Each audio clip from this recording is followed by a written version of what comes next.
Konflik sengketa antara Indonesia dan Malaysia memperebutkan Blok Ambalat yang ada di perairan Sulawesi Utara kembali memanas. Akankah pecah perang seperti Thailand dengan Kamboja? Dan bagaimana pendapat masing-masing presiden mengenai konflik ini? Selengkapnya hanya di channel New Story.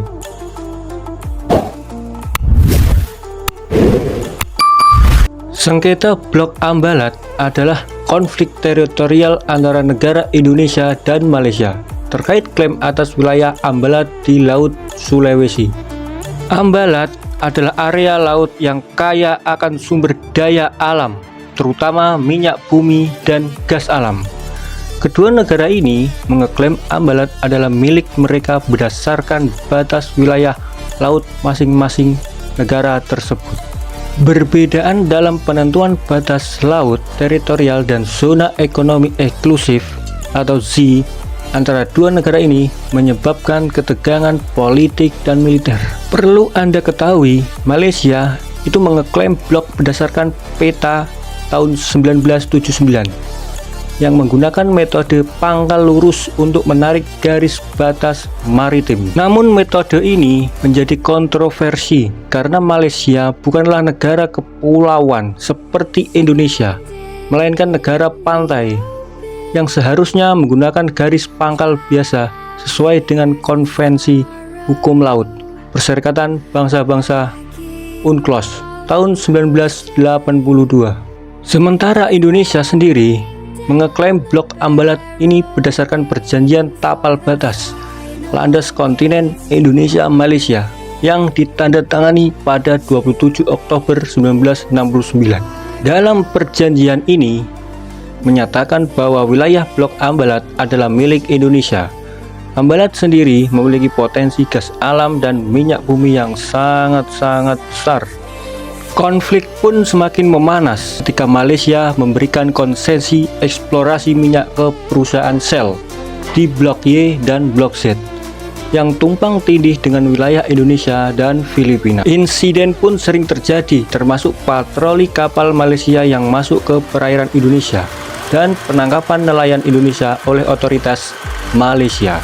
Ketegangan ini membuat Indonesia menempatkan kapal-kapalnya di sekitar Blok Ambalat guna untuk menjaga batas wilayah teritorialnya. Dan kalau kita bicara mengenai potensi minyak bumi di Blok Ambalat ini diperhitungkan mengandung cadangan minyak bumi sekitar 30.000 sampai 40.000 barel per hari. Sementara potensi gas alamnya itu diperkirakan terdapat sekitar 40 TCF gas yang dapat dimanfaatkan selama 30 tahun ke depan. Sengketa ini berpotensi mempengaruhi hubungan bilateral antara Indonesia dan Malaysia. Perundingan diplomatik dan pertemuan bilateral antara pejabat tinggi kedua negara pun dilakukan untuk menyelesaikan sengketa secara diplomatik, damai, dan bersahaja. Dan beberapa insiden dan ketegangan pun telah terjadi selama sengketa Blok Ambalat ini ya guys. Lantas jika situasi semakin memanas dan pecah perang, negara mana yang akan unggul mendominasi jalannya pertempuran di laut Blok Ambalat ini, Indonesia atau Malaysia?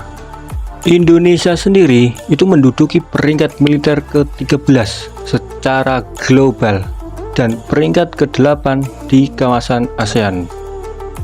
Hal ini ditentukan berdasarkan berbagai faktor, mulai dari jumlah alutsista, jumlah personil militer, kemampuan logistik, dan geografinya.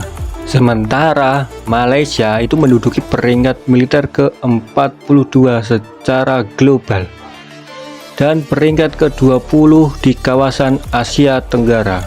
Namun Perdana Menteri Malaysia Anwar Ibrahim mengatakan berkonflik dengan Indonesia akan merugikan negaranya, terlebih di bidang ekonomi dan militer. Anwar Ibrahim menegaskan sengketa perbatasan dengan Indonesia termasuk Ambalat tidak akan memicu konflik bersenjata seperti konflik di Thailand dan Kamboja.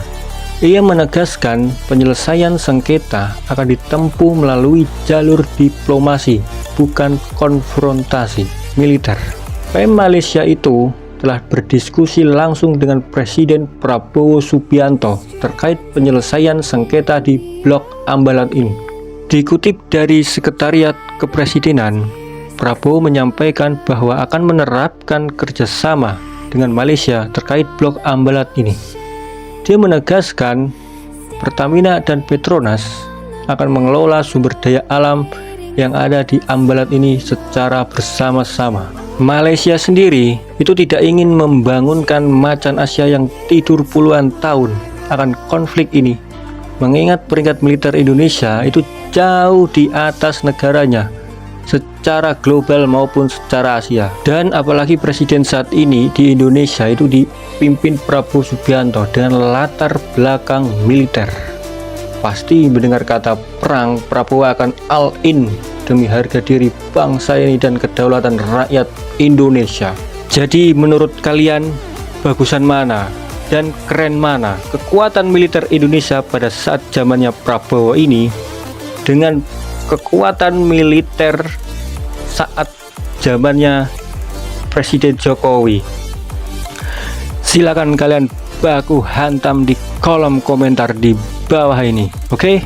Oke, kita doakan saja semoga kedua negara ini menyelesaikan konflik Blok Ambalat dengan kepala dingin agar kita rakyat bisa aman, nyaman, dan tenang.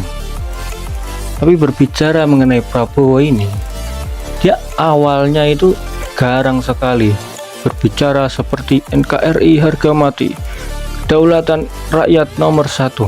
Tapi begitu dia dipertemukan dengan masalah-masalah seperti batas wilayah seperti ini, itu nyalinya itu kayak ciut atau gimana ya? Ya ini tuh area Indonesia, ya kan, sudah diklaim Indonesia dan resmi. Kenapa pihak lain itu mengeklaim, dia malah memberikan? Seharusnya dilawan, seperti Presiden Jokowi tahun lalu. Dia akan meramaikan seperti pasar malam setiap NKRI yang diambil sejengkal. Luar biasa bukan? Baik, sampai di sini dulu penjelasan mengenai konflik Blok Ambalat ini ya guys ya. Nantikan penjelasan saya selanjutnya hanya di channel New Story. Thank you.